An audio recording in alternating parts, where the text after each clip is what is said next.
First of all, thanks for having us here today. My name is Mike Oatridge. I am the Executive Director of the Alabama Mobility and Power Center. I retired from Honda Motor Company. I was the Senior Vice President of Honda Motor Company until 21, and I am completely messing up retirement because here I am working again. The reason I came back is because the auto industry or the transportation industry is going through one of the largest changes that we've seen in probably 100 years. It's not just electrification, it's autonomous driving, it's connected, it's shared, all of those things. And right now we're seeing a huge advent or burgeoning EV industry in personally owned vehicles, but surely that's going to transition into commercial vehicles. And that's the purpose of the panel today, is to really talk about those things. So I'm going to allow each of you to introduce yourselves, but I have today with me, first of all, Jeff Short. Hey, how's it going? I'm Jeff Short. I am the Vice President at the American Transportation Research Institute, also known as ATRI. We are the trucking industry's not-for-profit research institute. Most of our staff is in Atlanta, Georgia. We also have an office up in Minneapolis, and we have folks kind of spread across the country as well. I got involved with ATRI 20 years ago. I moved down to Atlanta to go to Emory University. Then I went to Georgia Tech for my graduate school and straight into ATRI. So I don't know anything else other than trucking research, trucking data, that sort of thing. But there is a tremendous amount of stuff out there regarding trucking. Safety is just the tip of the iceberg, of course. Some of the research, and we're going to be talking about electric vehicles today, some of the research I've done is on zero-emission vehicles. What are the CO2 levels of those vehicles? A lot of work on infrastructure, particularly infrastructure in California, and how that is going to be able to meet or not meet certain mandates that the state of California has. And I've also looked at alternative fuels like renewable diesel. We might touch on that a little bit. Finally, one of the biggest things ATRI does every year, we put out a survey, top industry issue survey. All of you are stakeholders. If you want to take that survey, go for it. It's got some safety questions on it that you might want to rank high. It's on our website, truckingresearch.org. And Hasin Gandhakwala. Did I get it close? Come on. You were close. Hey, good afternoon. Hasin Gandhakwala, lead electric transportation for Alabama Power. And so a little bit of my background, I've got 10 years in the automotive industry. Similar to Mike, we both worked at Honda Manufacturing in Lincoln.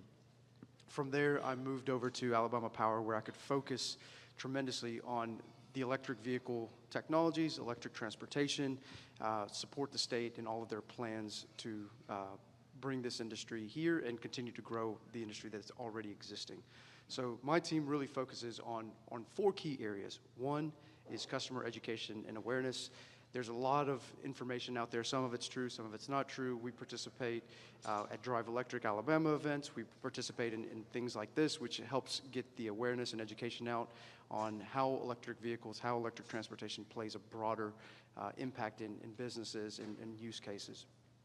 The other area is program development, program management. So if you live within the state of Alabama or even anywhere within Southern Company's footprint, Mississippi Power, Alabama Power, Georgia Power all have rates, incentives, programs that they offer their customers. And so specifically for Alabama, we've got Make Ready that helps offset some of that capital investment that has to come out up front. So as you think about trucking industry and the investments that you'll have to make, not only into the actual vehicles themselves, but for the chargers, the wire, the conduit, the digging, trenching, all the work that has to be done, Alabama Power offers programs to help reduce the capital burden there. We've got special rates that play a factor into it. And so all of a sudden, the things that you hear about in the industry around demand charges, those things are mitigated through special rates.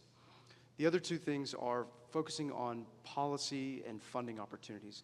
So as you look around the industry, if you look around the state and even federally, there's a tremendous amount of money that is focused on developing the electric transportation industry. So some of the things like the NEVI funds, the National Electric Vehicle Infrastructure Program. Alabama was awarded $79 million across the Southeast. Mississippi was awarded, I think, 50 plus million. Georgia was over 100 million.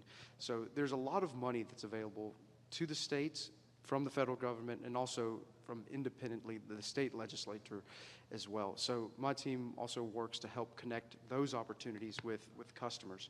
So as customers are looking for electrification solutions, sustainability goals, we help connect with those grant opportunities, those funding opportunities.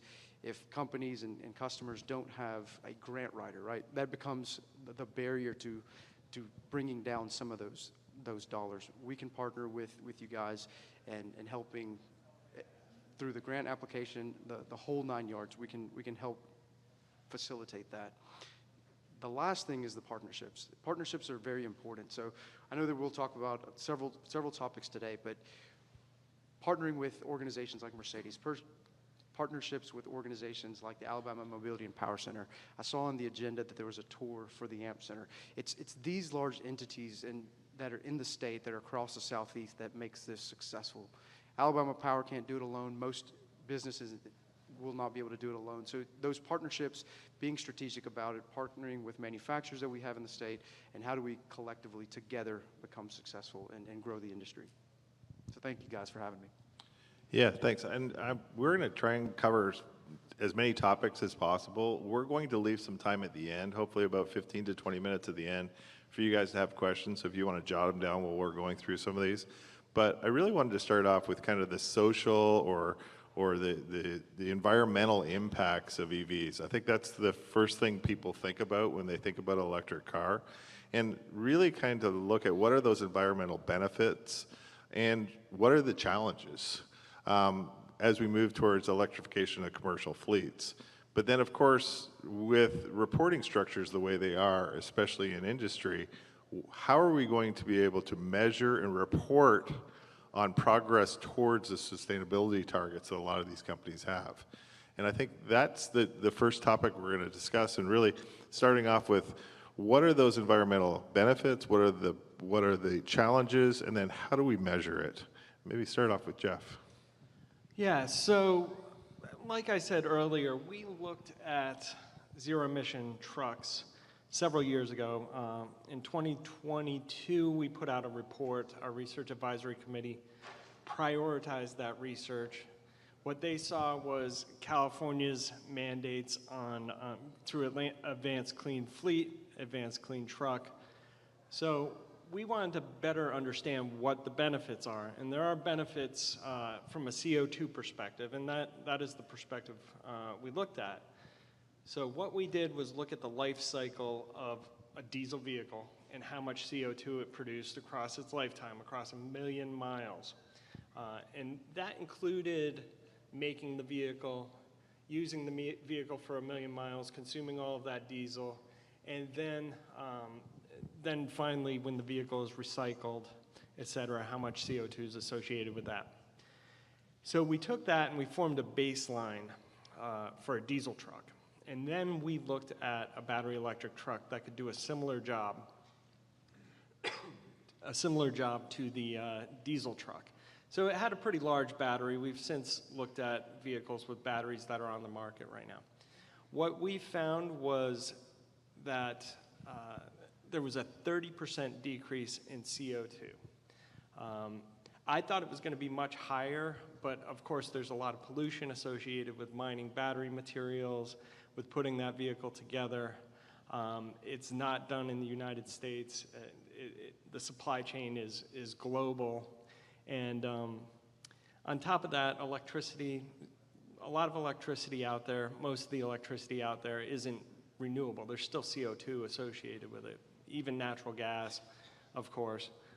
Coal is decreasing quite a bit, but we brought it down to 70% of the baseline, so a 30% decrease from the diesel baseline. We also looked at some other alternatives as well. We looked at a product called renewable diesel, which is the same it's identical to regular petroleum diesel, but it's made out of plant material, oils, that sort of thing. And that brought it down 67.3%. So there's still a ways to go as far as decreasing the amount of CO2 that is still associated with it. And it's a lot of work to get that 30% with an electric vehicle from a trucking perspective. It's a lot of work to completely revamp the way you do things. And I'll add some other things to that a little bit later, but there are a lot of challenges out there for the trucking industry. Yeah, and so when you look at it from Alabama Power's perspective, we support our customers through that transition. We've also got tools that will help evaluate it. So a lot of companies right now are looking at sustainability goals. They're looking at carbon reduction goals. So as that makes sense, we will support the electrification of the trucking industry. I think also from a logistics standpoint, the benefits are there, where now all you have to do at the end of a shift or an end of a duty cycle is just plug that truck in, right? Previously, you have to go somewhere to bring that fuel to the vehicle. And so there's an opportunity, kind of like you heard from Jeff, to reduce at least 30% of the carbon, the emissions that gets polluted out there. But some of the tools that help you navigate the fleet transition, I think, become really important and paint a really clear picture on what that looks like towards a sustainability goal, or how much carbon is reduced by just fuels alone. Yeah, and I think there's a relation here back to, as we provide better solutions in the battery space, at the end of the day, this is all about energy storage. So, if I talked even 2 years ago, to mine 1 metric ton of lithium, you had to move 400 metric tons of dirt. Of course, that is emitting a lot of CO2. But there are technologies that are coming out very, very quickly to domesticate the supply of materials to this industry. So most people are unaware, about 35% of the weight of a lithium-ion battery is graphite. And Alabama has the largest deposit of graphite in the lower 48 states. Less than 3% of a lithium-ion battery is lithium. But we have now found that we have a lot of lithium in the Smackover Basin, which runs through Arkansas, Mississippi, and Alabama. And there's a company in Bessemer, Alabama, that is extracting that utilizing water membrane technology and not moving dirt at all. So I think what we're seeing is this very quick change in the way that we are processing materials and bringing them and onboarding them on so that we have a domestic supply. And as that happens, they become cleaner because, of course, the regulations here in the United States and China differ substantially.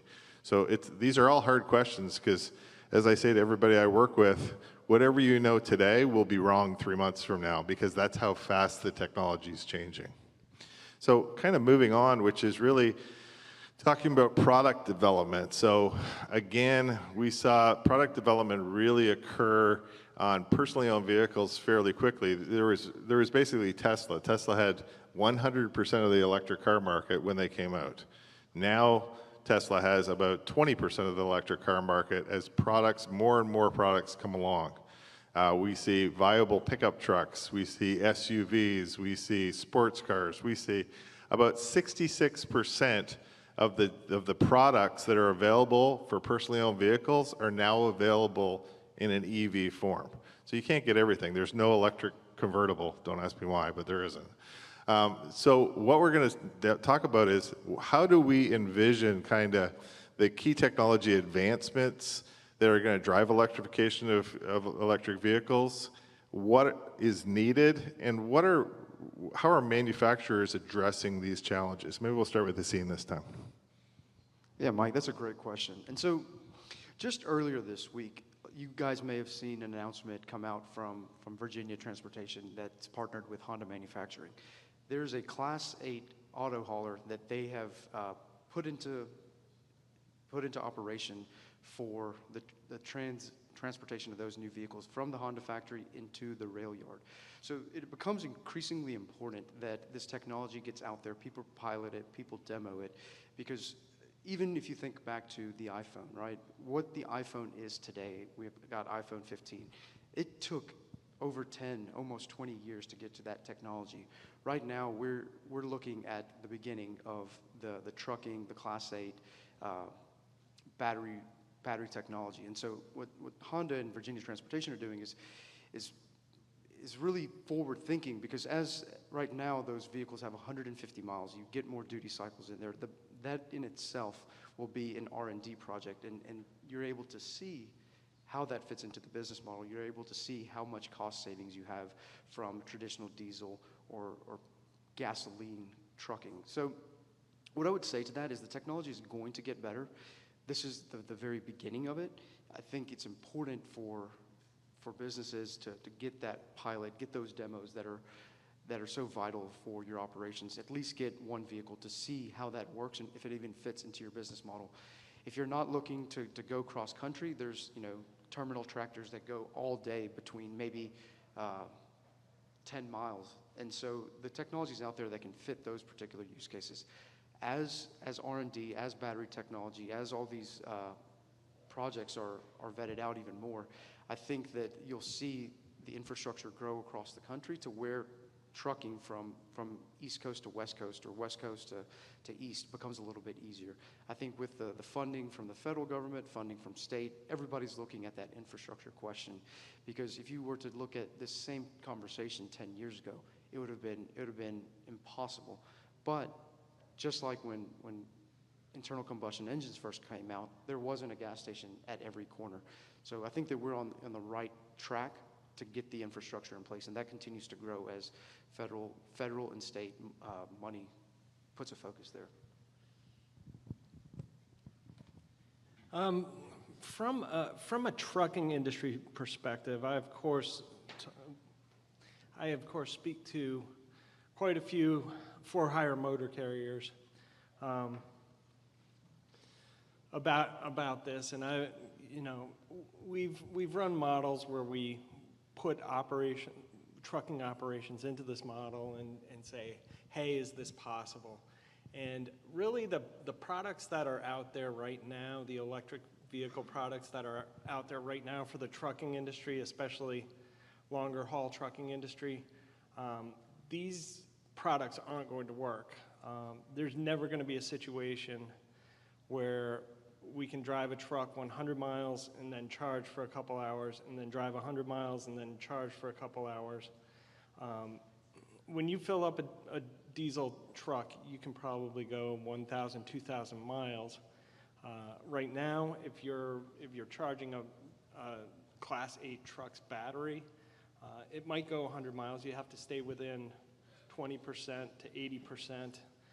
You don't want to go outside of that. You don't want to overcharge it. You don't want to let it go too low per the manufacturer's recommendations. So as far as trucking industry demand for these products, it's really policy driven. It is, for the most part. There are folks out there trying electric vehicles, don't get me wrong, to move freight, but the demand out there is really based on policy goals set by states and possibly policy goals set by their shipper, whoever's shipping it. In this case, it sounds like Honda has a policy goal, an internal goal to decrease CO2. I've had carriers reach out to me and say, we put out a renewable diesel report, and they can double the amount of CO2 they save just by using the same equipment and putting renewable diesel in. So that looks better on their balance sheet as far as their environmental balance sheet and as far as the costs are concerned also. So the trucking industry doesn't make electricity. They don't make trucks.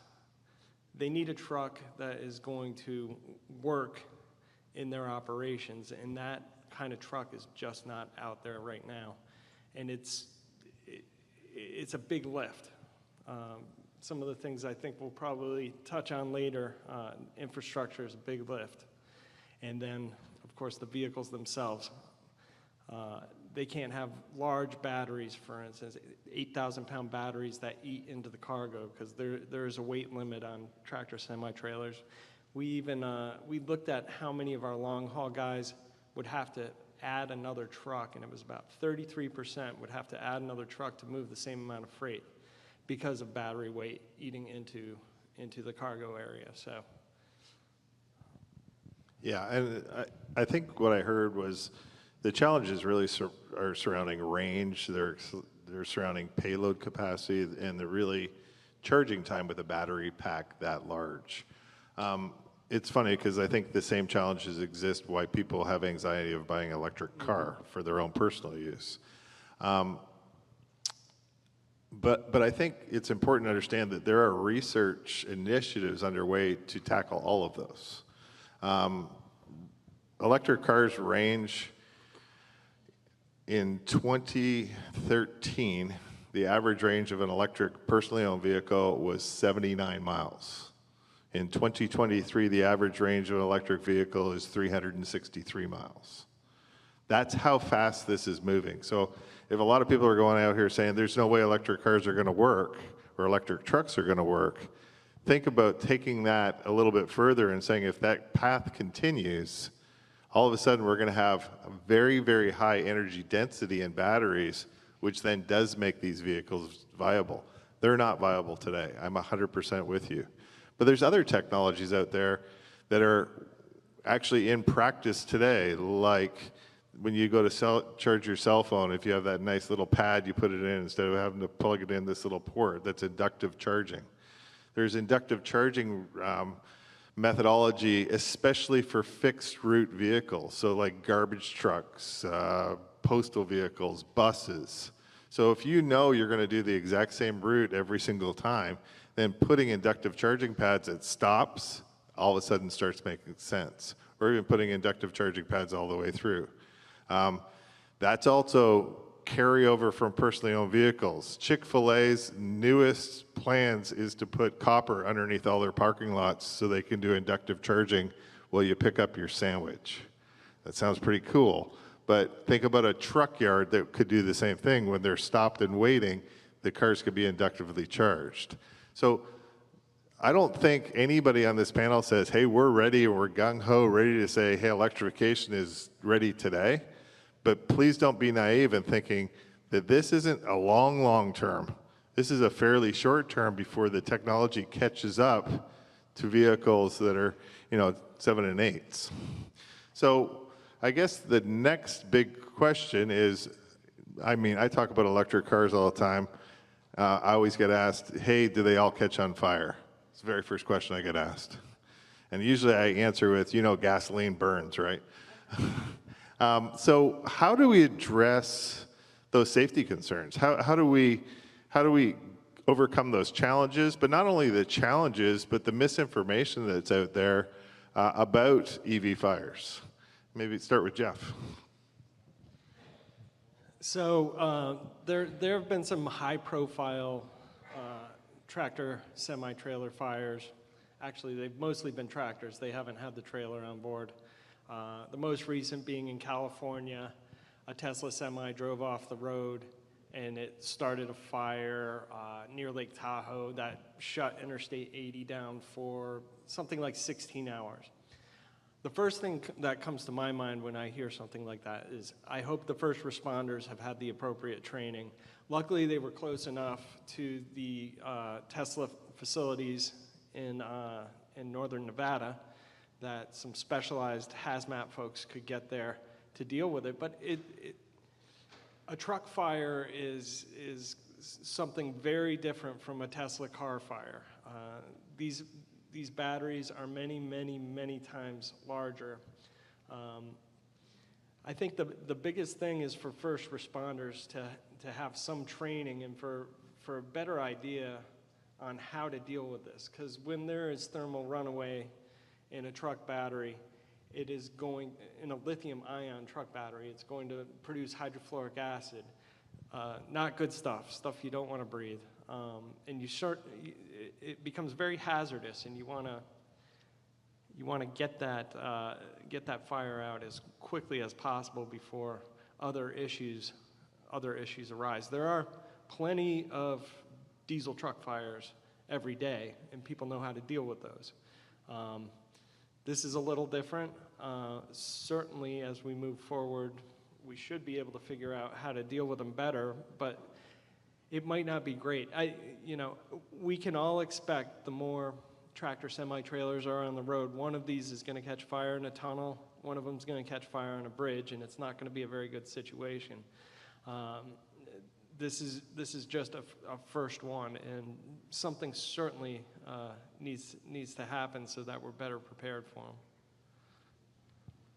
Yeah, so I'll echo that sentiment, right? So there's electrical fires that are new. A lot of first responders have been trained for years how to deal with internal combustion engines. But one of the big things that's happening in the industry now is that training. So we've got a facility in Jasper that's partnered with Bevel State. One of the key initiatives and one of the key things that they're focused on in training is the workforce aspect. So it's the charger installation, it's the vehicle maintenance, but it's also the first responder training, because it is very different with internal combustion engines versus a battery fire. You have to address them differently. You have to approach it differently. They burn at different temperatures. They also burn at different lengths, as you just heard from Jeff. But one of the big things to kind of take away from it is, while the fires, when they do ignite, are still something that the first responders are grappling with, National Fire Prevention Association did a study. And so they took 100,000 EVs and they took 100,000 internal combustion engine vehicles. And so what they found was, for every 60 internal combustion engine vehicles that caught on fire, there was only one electric vehicle that caught on fire. So when the fire does occur, it does burn substantially longer. But I think also part of that is that up until now, a lot of how the fire was addressed was the same way that it was addressed with internal combustion engines. So as the technology there, the R&D there continues to mature, I think the ability to respond, the ability to control those fires will improve drastically. But it is a concern in the industry right now, how to address the EV fires. There's several things that are coming out. There's certain blankets that are coming out. There's boxes that are coming out to where you can kind of winch a vehicle in and that contains that fire, so the hazardous gases and things that you heard about don't impact the general public. But again, kind of like what we addressed with the last question, the technology is new. It takes time, but in terms of a safety, it was really eye-opening for me to see that an ICE vehicle is 60 times more likely to catch on fire than an EV. Yeah, and I think we all agree that fire safety is a concern with EVs today, and I 100% agree that the training programs that we're talking about doing at Bevel State, actually AMP has helped developing those programs. So one of the first things we did is we brought in a whole bunch of first responders and firefighters and so on, and asked them what did they want from us, what did it look like, and they said, well, we want to know how to put out an EV fire. I thought, yeah, of course that's what you're going to say. And I said, well, what kind of battery are we talking about? And then there was a look of blank faces, like the one I see at the back of the room from Ken back there. And we said, what do you mean there's different batteries? Well, yeah, some of them have lithium, magnesium, cobalt batteries. Some of them are lithium phosphate. Some of them, there's about 12 different battery chemistries out there. And when a firefighter goes to a fire, the first thing they need to know is, what am I dealing with? And we have failed them because we haven't informed them that there are these different types. But funny enough, we found out that that's not actually their number one ask. Their number one ask is a reverse supercharger, for if you think about it. So the DC charger that everybody talks about, you can charge your car in 15 minutes. Why can't we discharge a car in 15 minutes? If you remove the power source, you drastically reduce the severity of that fire. So really, it's collaborative. It's talking back and forth, getting researchers involved in the real problems that need to be addressed. That's going to start solving our problems. And since this is all new technology, there's a lot of naivety. There's a lot of misunderstanding of what everybody's dealing with. But I think through having discussions like this, and I think that's why we end up spending a lot of time sitting on panels, is we want to understand what are those real world problems that we can apply research dollars for, that we can get through federal funding to provide real world solutions to the problems. So, you know, let's assume that we're going to go out 5, 10 years from now. We have a battery, more than likely 5, 10 years from now, it'll be a solid state battery, so therefore they will not catch on fire because the electrolyte will be solid and basically is impossible to catch on fire, which I'm personally on vehicles are probably 3, 4, 5 years away, maybe commercial vehicles a little bit further. And now we have, the ability to have high enough power densities to make commercial vehicles viable, but the power requirement that goes into those batteries is the exact same. So this now, after we've overcome some pretty big hurdles, we're stuck with this: can the grid really support that electrification expectation? And I think, Hasin, you're the best one for that. Yeah, so that is a question that often comes up, is can the grid support it, right? And so what we say is, if everybody today were to get on their cell phone, or like game days, right? So whether it's Tuscaloosa, whether it's Auburn, whether it's anywhere in the state, when all those cell phones get in one place, can the tower support it? If any one event happens, if everybody goes and gets gas at the exact same time, can the pumps support it? Our infrastructure in the country is really not structured that way, that everybody does any one particular thing. If everybody flushes their toilet at the same time, well, we're going to have problems.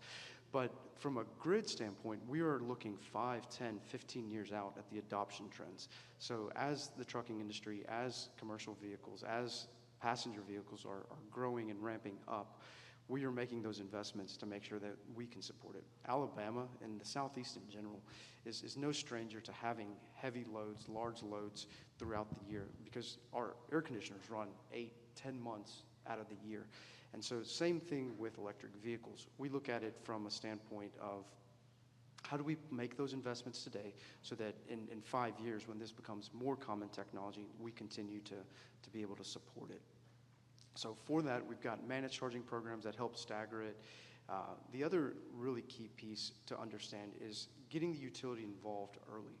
So one thing that I recently learned, which was very interesting, is if you look at one DC fast charger, that one charger represents the same electrical load as a fast food restaurant. So when you're out there and you're traveling and you see 15 chargers side by side, that represents that's the equivalent of 15 fast food restaurants from a grid capacity standpoint.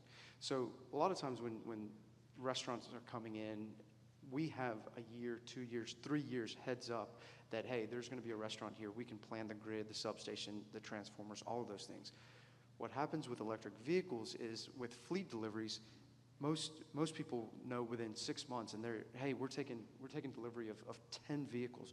We're taking delivery of 35 vehicles, and now we've got to have 20 or 30 chargers.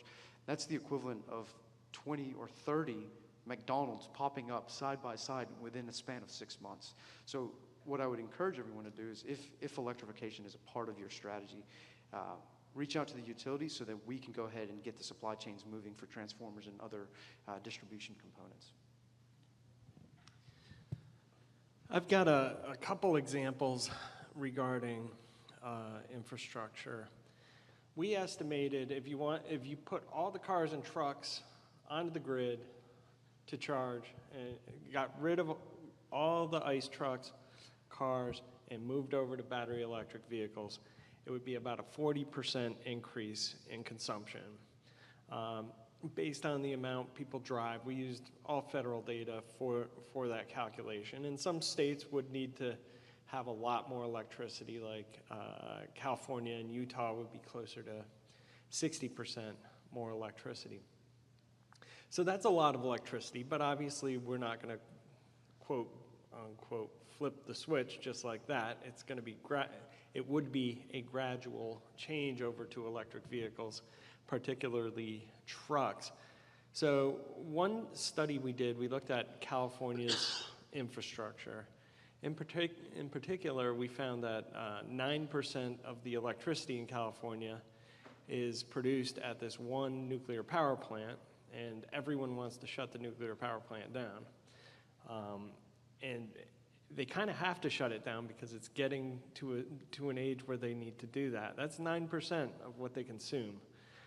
It's a big number, and at the same time, there are, AI data farms all over the place drawing more electricity. They've got policy in place to move vehicles towards electrification. You can't take away the source of electricity and also require higher amounts of consumption. It just doesn't work that way.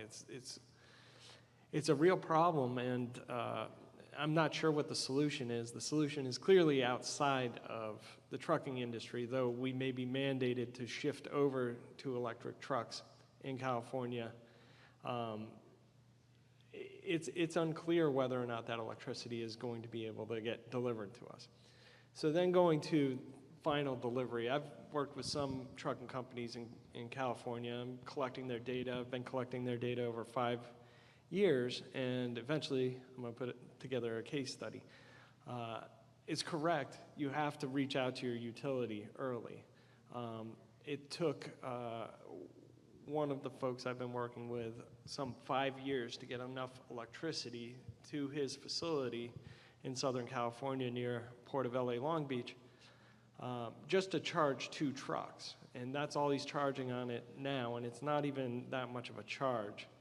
I think he's doing 90, I think he's using one charger, 90-90, splitting it between 2 batteries and swapping batteries.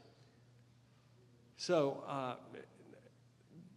that timeline is quite something, and you gotta work with your utility if you even want to get that started, because it's going to be months and months and possibly years out before you can get the needed infrastructure. Finally, I'll leave you with this. We modeled a truck stop in Western Texas, and we said, all right, we looked at our GPS data. We said, we got about 125 trucks parking here overnight or during a 10-hour period every day. This is when they would charge.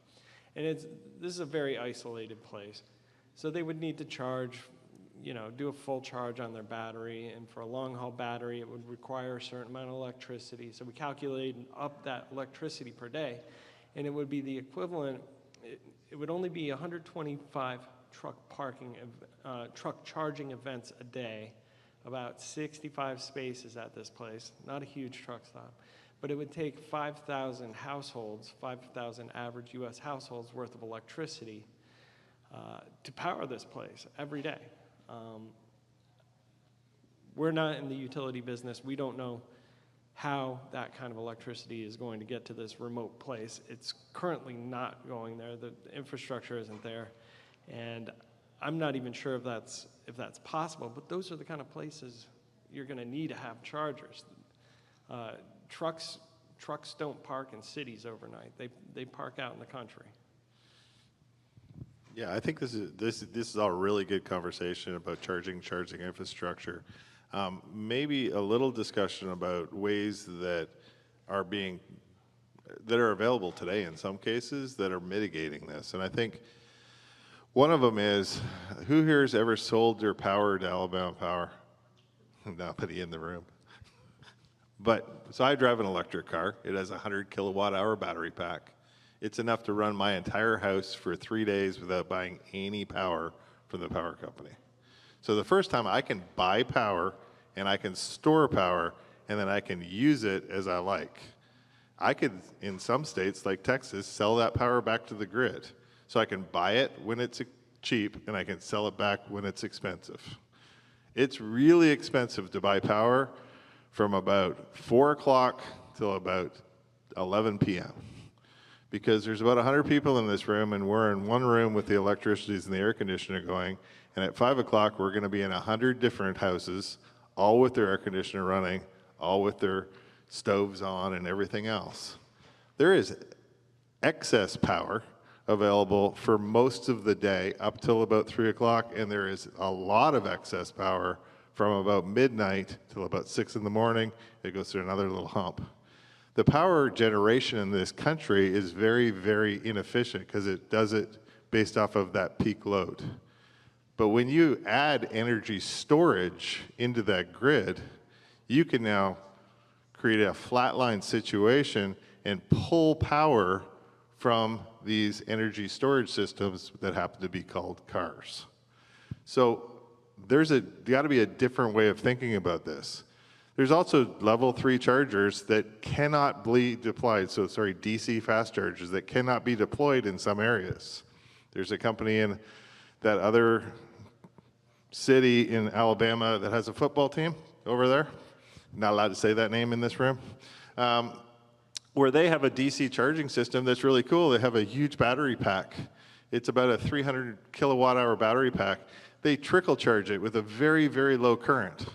They charge their battery pack, and when somebody comes up and charge, they discharge from the battery pack, and then it sits idle for another hour, and for an hour they charge the battery pack back up. They discharge it in 15 minutes.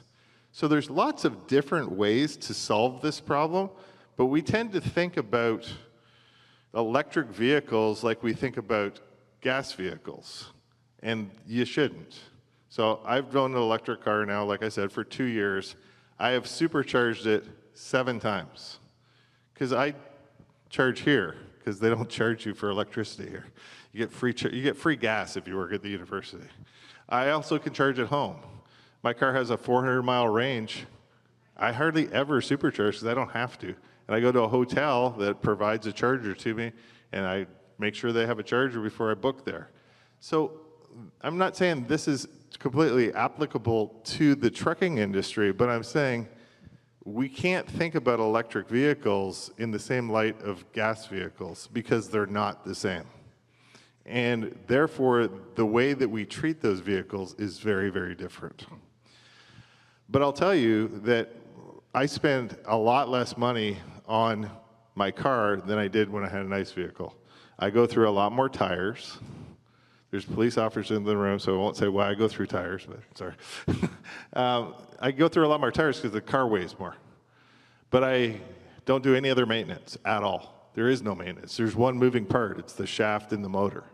So it's much, much more cost efficient for me to drive an electric vehicle than it is a gas vehicle. And that's really the question that I have now is, what are those cost considerations? What are the projected costs associated with transferring to electric transportation in the commercial space?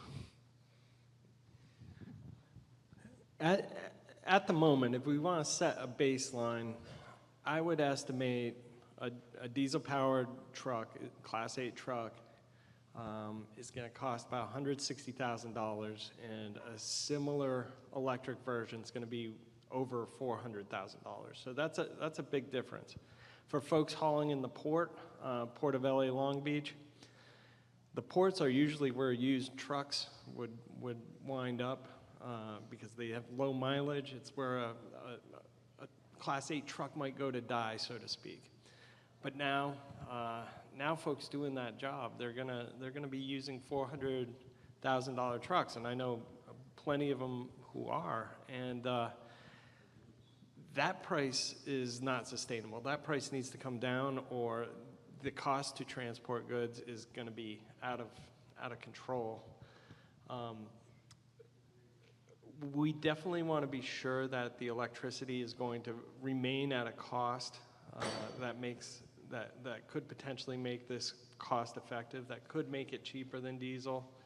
I don't think enough folks have tried this long enough with Class 8 trucks to say that there's a huge savings with electricity, because they're also factoring in, if you had to put a charger on your facility, that's very expensive. If you had to pay to work with your utility and put in new infrastructure to get electricity to your facility, that's a big cost as well. Those are huge costs. So I'm not sure at what point that cost is going to be a little more realistic. Certainly we hope that a battery electric truck would come down in price.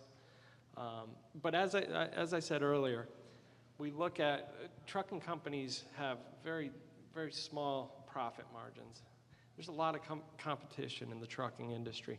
It doesn't make any sense for you to go out and be the new technology adopter unless you're just a gigantic company who can afford to take that kind of risk. But spending that amount of money on a truck puts you at a competitive disadvantage. And when I said this is only being driven by policy, it really is only being driven by policy, and then probably a little by shippers who want to lower their CO2 and they want to do it in this particular way. But at the end of the day, these costs are going to have to come down. If it made sense for trucking companies financially to do this, they'd be doing it. And I guess I can leave it at that. They would be fighting over electric trucks, but now they're paying 2 to 3 times more plus infrastructure. I'm sure they would rather have a place to refuel off-site.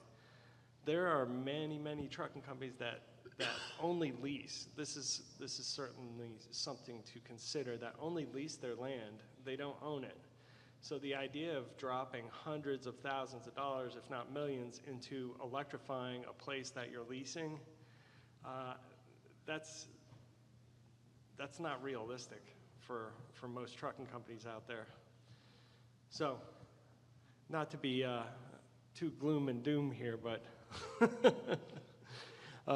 certainly some of these price pressures have got to change before the industry starts clamoring to get these types of vehicles on their own.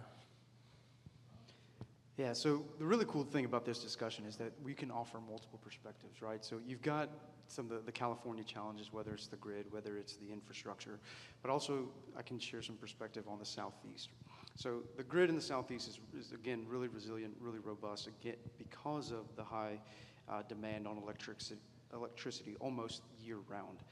The cost of electricity, the cost of the infrastructure, and the cost of the maintenance is really where you start seeing the savings, at least from a Southeast perspective. It is true that the cost of the trucks often are 2 or maybe 3 times higher. But if anybody in this room is involved in the aviation industry, go ahead and raise your hand. Is anybody, any aviation people? Okay, just trucking. Well, the really cool thing about the aviation industry is the cost of the plane is not necessarily the hurdle to overcome. So it's in aviation, it's the maintenance, it's the fuel that makes owning an airplane really difficult. I think it's a similar concept in trucking. I don't think it's the procurement of the truck that is the main hurdle. It's the maintenance to keep that truck running, to keep your operations robust. It's the fuel that goes into it, right? You may buy the truck for $100,000 or $400,000, but over the life of that truck, you are going to far exceed $100,000 or $400,000 in fuel. And I think that's where you look at your business model and you look at the fuel cost and see how that makes sense. So again, in the Southeast, especially in Alabama, we've got special rates that enable customers to consider electric. We've got a business electric vehicle time of use rate. And so, like Mike said, during those hours after 9 p.m. or 11 p.m. or midnight, the demand for electricity drops off. That becomes an ideal time to charge your vehicle. The other thing to kind of consider is if you are forward thinking and you are ahead of what the major adoption curve, you've got tax credits. And so from a business perspective, tax credits are one of the best things that you can do because of the impact of your operations. You've also got all those federal and state grants. So from the perspective of paying 2 or 3 times the cost of an internal combustion engine truck, a lot of that you can offset with tax credits, with those grants. When you look at infrastructure, NEVI plays a big role. And then whichever state that you have, you've got often utility incentives, you've got state incentives. So yes, you're going to probably pay $100,000 or $200,000 to get that charger in. But if you, as the business owner, only have to pay 5 or 10% of that, I mean, that becomes a no-brainer. However, you advance this technology 5, 10, 15 years, and the tax credits go away, the federal grants go away, and that cost burden may come down a little bit from 100 or 200 to maybe 80 or 150. But if those grants and opportunities to get ahead of it goes away, all of a sudden the $5,000 or $10,000 that you would have spent out of pocket from your business is the entire responsibility of that business. So there is a strong advantage to looking at it from from that futuristic standpoint. There may not be a huge margin in the trucking industry, but again, that's the purpose of those grants, is to help stimulate the adoption ahead of everybody else that may come into it later down the road. Yeah, and maybe I'll just add something on there. So I sat in a panel with a company called Skydweller. Skydweller is an electric airplane company, but they're really a cool electric airplane company because they have now, I believe the flight is this week, but they'll pass it because they have perpetual flight. It is an aircraft that is completely covered in solar panels. It has actually a Tesla battery pack in it. And once it lifts off, during the day, it actually gains power. And at night, it uses that power. And they've had it up in the air for 3 days consistently, and then they've brought it back down. They're about to go for, I think they're going to try and keep it up for a month this time. So this is an aircraft that just continually flies. It's a perpetual aircraft that is using the sun to power. Now, don't ask me how much the aircraft costs because it's bigger than this room, and I think it weighs less than like 800 pounds or something. It's all made out of carbon fiber. But that's how these things start, right? It is this research and development, and it is this crazy idea that says, hey, we can do this, and then all of a sudden it becomes reality. I mentioned earlier the range of vehicles went from 79 to 367 miles in 10 years. The cost of personal vehicles have come down by 42%. There really isn't a market for trucks right now, so that we haven't seen that drop occur yet. And then, of course, who's ahead of us in this is China. And actually, yesterday, China announced that now more than 51% of the cars sold in China this year are electric.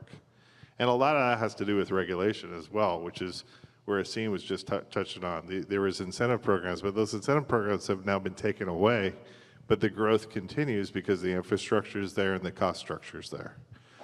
So I think there's a lot of lessons to be learned by looking at the history of what's happened to cars and really say, is this likely to occur or is it not likely to occur? Do you have something? Oh, I'd ask the question, how are they electrifying those cars? Is it with coal? Unfortunately, yes. Yeah, it is very unfortunate. Yeah. And every time somebody asks me, are electric cars environmentally friendly, I bluntly say no. Not yet. But they can be, because we could, I hate the word circular economy because it sounds horrible, but the materials that go into a battery can be extracted from a battery once it's recycled. Right now we're about 93%. So if 100 grams of cobalt goes in the battery, when we grind up that battery and extract out the cobalt, we get 93 grams back. So, and that's actually where a lot of the research and development is, because that's urban mining is what it's being called.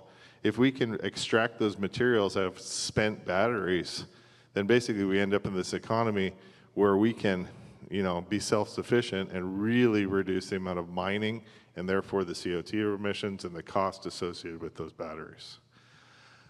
I have several more questions here, but I think we got about 15 or 20 minutes left, and I want to open it up to the floor if you have any questions for these two guys.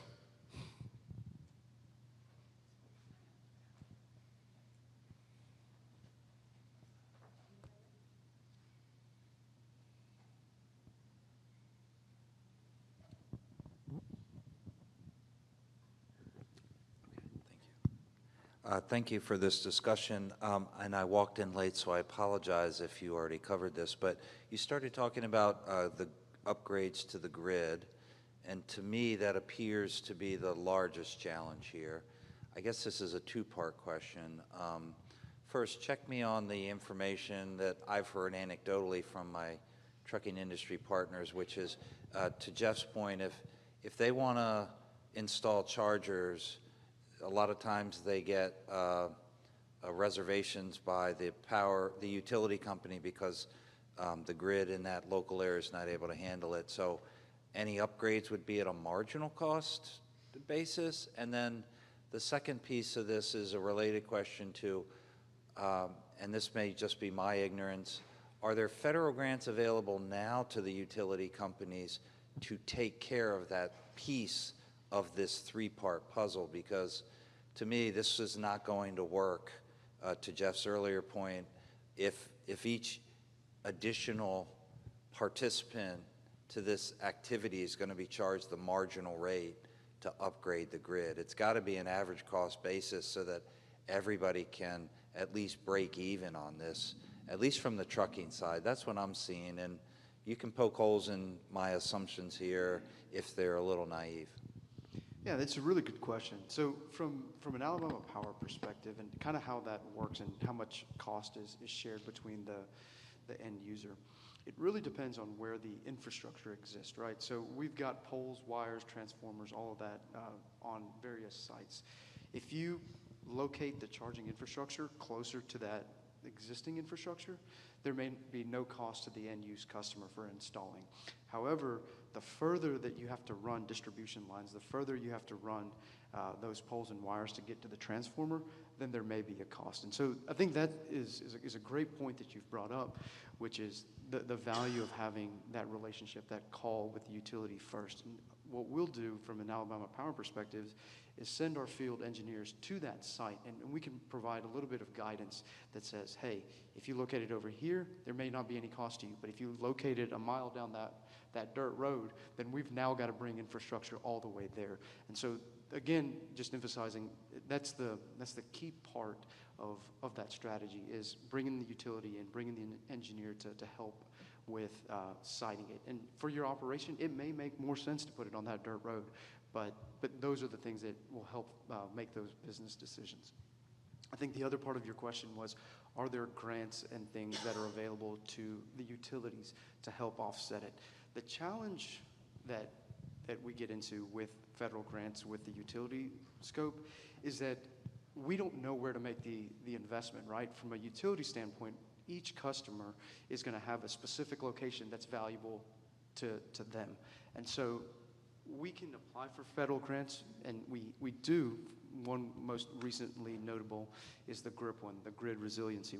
However, we can't proactively build over there because we don't know that the customer is going to want to build over there. So again, as that conversation comes up, it's something that our power delivery teams are ready to tackle, but the sooner that we can get involved and support those conversations, it ends up being the most favorable. Again, from a Southern Company Alabama Power perspective, I don't think that we've told any customer no. It's just, again, going that length. Good afternoon. Again, I really appreciate the insight. I'm going to step away from trucking for a minute, and I'd like your perspective on, from a global perspective in the United States, about the infrastructure for motor vehicle traffic. I have colleagues, friends, family who own full electric vehicles, and I think currently the infrastructure is in place for what we currently have on the road. The challenge that they're having is once that infrastructure is in place, with the exception of Tesla, some of these other companies are not taking care of their infrastructure. And what I always hear is, well, we're a close-knit community, and we have the honor system, and we look out for each other. But once one of those systems goes down, it tends to go offline for a considerable amount of time.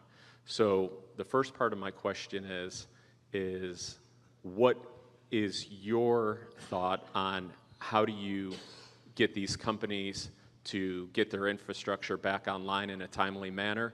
And as we move more towards electrifying, what's the outcome? What's your thought on service stations where they're manned, where these units can be, fixed in an appropriate amount of time, and where you're not working on the honor system, where somebody who doesn't honor the community isn't going to cut in front of you in line when you've been waiting 3 cars deep for your one charger? Yeah, I can take that one. Thank you. I'll start with Debbie, maybe. Yeah, and so you bring up a really good point, which is when electric cars were starting to roll out and starting to become more popular, you had companies that came out there, were the first to deploy chargers, excluding Tesla. They've got a really strong network. But we notice more and more we're going down. There, you pull up to chargers with 10 miles left, and all of a sudden your lifeline is dead, and now you're stranded in a location.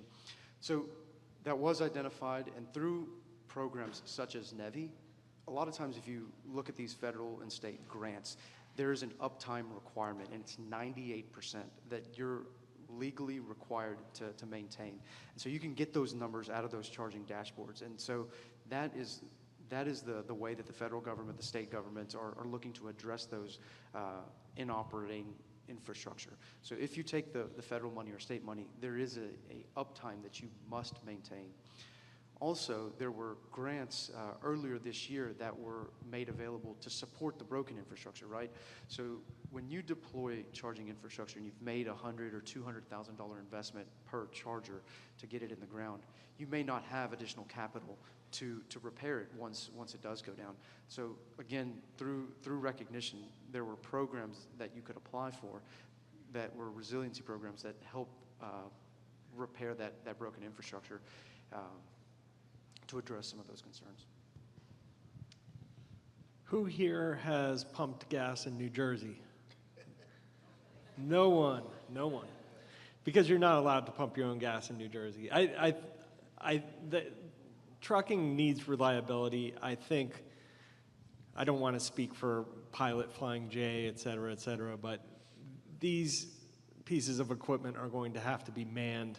They're going to have people at them. They may even have to have people who facilitate the charging of the vehicles, because it just isn't working now, and I wouldn't want the industry to have that kind of unreliable system where you finally find your truck parking space so you can get your hours of service, and then the charger doesn't work, and you have to go back and service and go find another place to charge and take your 10 hours. So. Yeah, I'll add on a little bit. So the same problem exists with, I keep on going back to personal vehicles because that's what we know right now. But there's 3 parking decks that are being tested, one in New York City, one in Toronto, and one in LA. And they're all over 300 parking spots, and there are, I think, between 10 and 20 chargers. Everybody has a port where they can plug in. But the system is smart. It's called managed charging. It's distributing that power in a way, because it's pulling information out of the can of a vehicle, understanding state of charge, and then applying charging, utilizing AI equally to all these cars. So everybody's plugged in, but it's not pulling 300 chargers worth of power out of the grid all at once. There's another company that's actually based in Birmingham, Alabama, called Ziggy.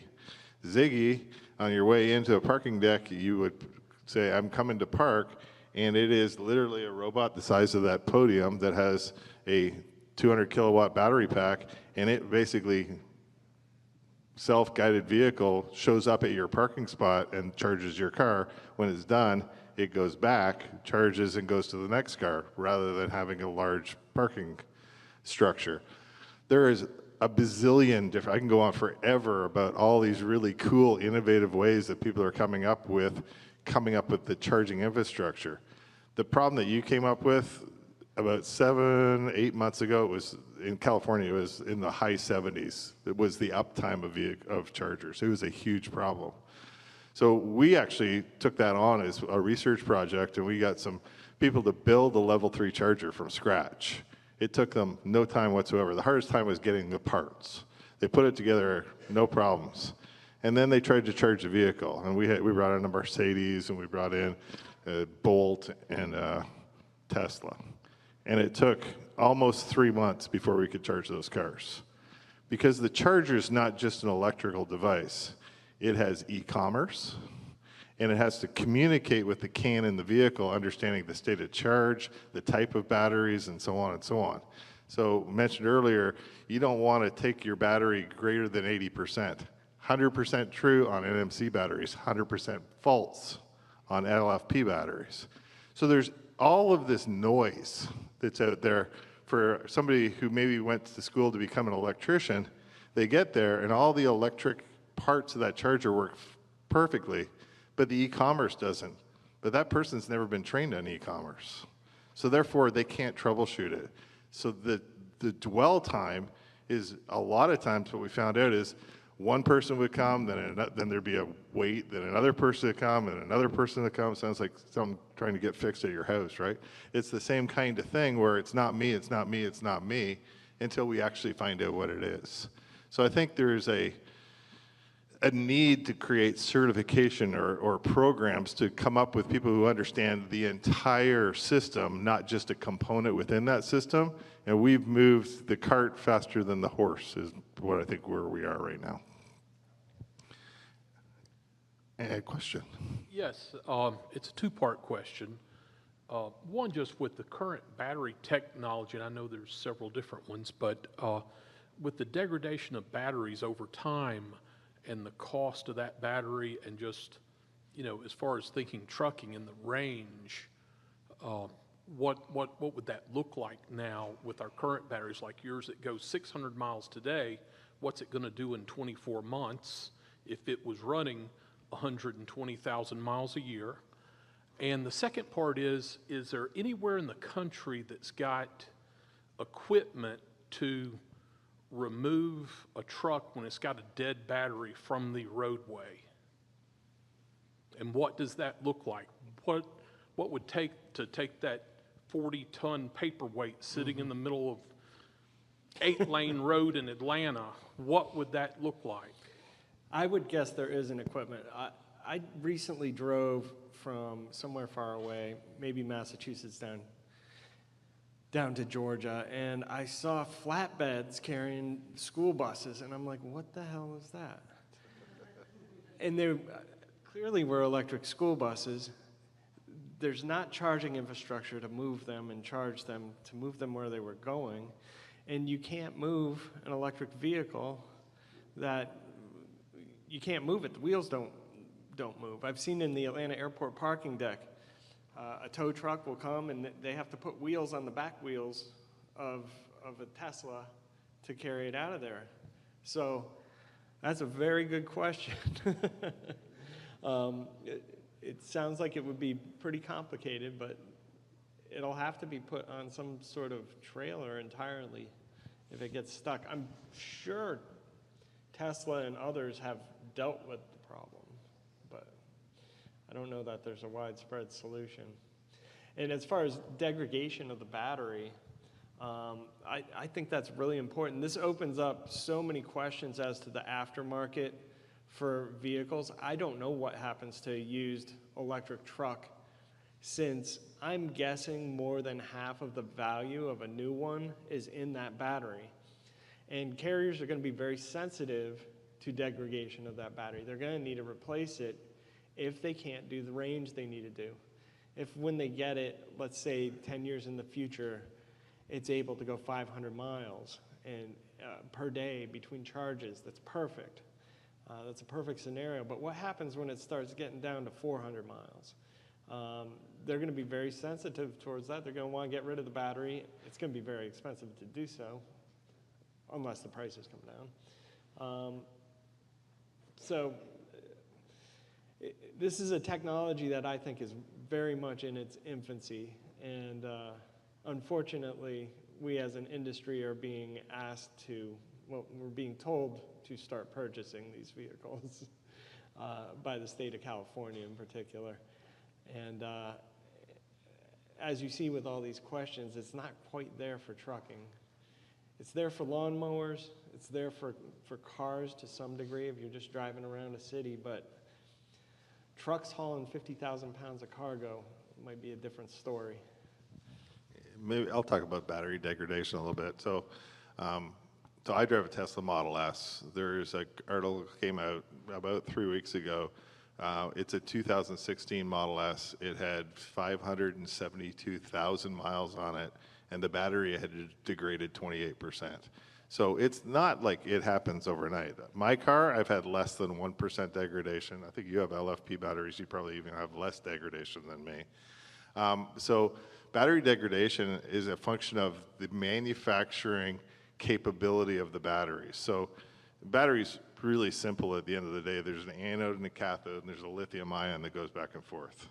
And for some reason, whether it's the surface finish or something on the cathode of the anode, that lithium ion gets stuck. I'm being real simple here, and say there was 100 lithium ions going back and forth, now there's 99. And another one gets stuck in 98, and slowly you're going down. But what we're seeing is, like in a Tesla, there's about 18,000, what would be the equivalent of an A-size battery. But the battery management systems, which is the software and the control mechanisms that pull current from each one of these batteries, have become super, super sophisticated. So if we see a battery failing, they can actually go in and say, don't use that battery unless you're going to get a full charge up to 100%. Just don't even play with that battery.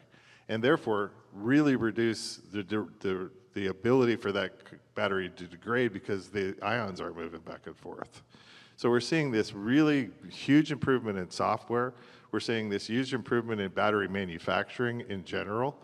And those two things combined are really improving the longevity of the batteries. 2 years ago, if you supercharged your car every single time, they expected that the life of your battery would be half of that if you charged at home using a level 2 charger.